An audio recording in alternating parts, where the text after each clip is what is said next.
Well, American border officials are still working to clear camps of migrants along the US-Mexico border. Border crossings hit record highs as the strict pandemic health rules were enforced at the border. They came to an end last week. Our Sky News Washington correspondent Annalise Nielsen is at Yacumba, California. Annalise, what's it like there?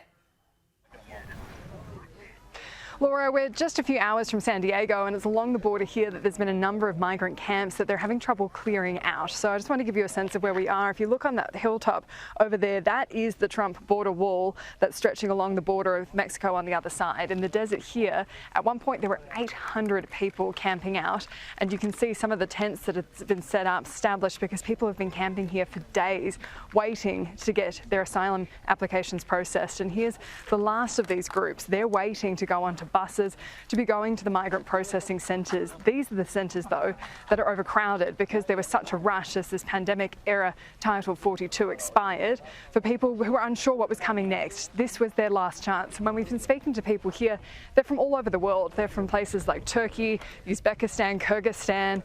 We've met people from Colombia, Peru, Venezuela.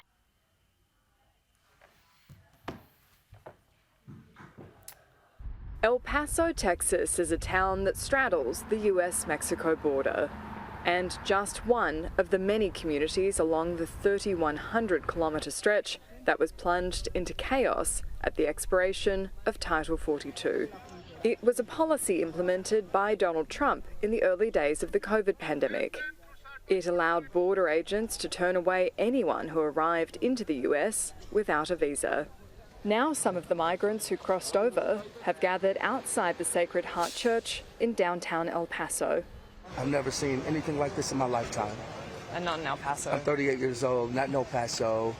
The lucky ones, mostly women and children, are allowed to rest here inside the church gym for the evening. They charge their phones, access hygiene products, and rest maybe for the first time in months. They're just like us. They have hopes and dreams the same as we do. So they're fleeing a very horrible situation in their home country and risk their lives by coming. Staff here say they don't turn away anyone who comes here asking for help, provided they are a migrant. So they don't have exact figures of how many people here are documented or have been through the Customs and Border Protection process and then been released. But anecdotally, they say it's around 80%. And that's because many people rush to go through that process at the expiration of Title 42, thinking it was better to get documented ahead than after. The critical thing is how many people can be processed each day, and thus how many people will then be sent out to shelters and how quickly they move out, because it's a whole flow. You know, El Paso is just like the crossing point, and it also becomes like a bottleneck. This family took 4 months to walk to here from Venezuela. Their youngest is 11 months old. His mother is 16. We originally left Venezuela because of the financial crisis, because the economy was bad there. We moved to Peru, but it wasn't much better, so that's why we made the move here. I'm a hard-working woman. I hope I can get a job in the next few days. I'm not asking for handouts, but I have to take care of my kids, so I just need a chance.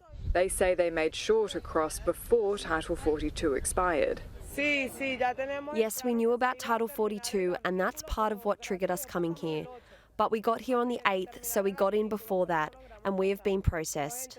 It was implemented by Donald Trump during the pandemic COVID-19. It didn't change my decision on whether to cross over. These men are also from Venezuela. They have 2 other brothers. They know one's made it and are unsure about the other. I passed a lot of things. I'm Venezuelan but travelled by Colombia. I passed a lot of jungle, but now I'm here. Those who have been processed by border officials and released are now being given court dates years away. They're free in the US until then. Over the border in Mexico, many are still waiting for their opportunity. It's the reason I'm here. I'm waiting. Right now, I have hope. Jacques is trying in vain to use an app set up by the Biden administration to triage asylum applications. The timing right now is really difficult. How do I say very difficult right now? Because there are a lot of people trying right now. As problems persist with the US government app, every day becomes a calculation for people staying here. Do you stick it out in conditions like this, or do you make a run for the border? What do you think's gone wrong here? I think the problem is, I think Joe Biden, probably President Joe Biden, should have had a plan in place before opening up the borders, before all of this, because it affects them to where they don't have what they need, and then El Paso, we don't have the infrastructure to support it. The numbers of migrants over the last week hit a record high, with 27,000 in custody, and there's a real human cost. Local sources tell us they often have to pull bodies out of the canals that run along the Rio Grande River. We're a country of immigrants. My parents are immigrants, and they were able to really take advantage of the American dream, but it was heartbreaking.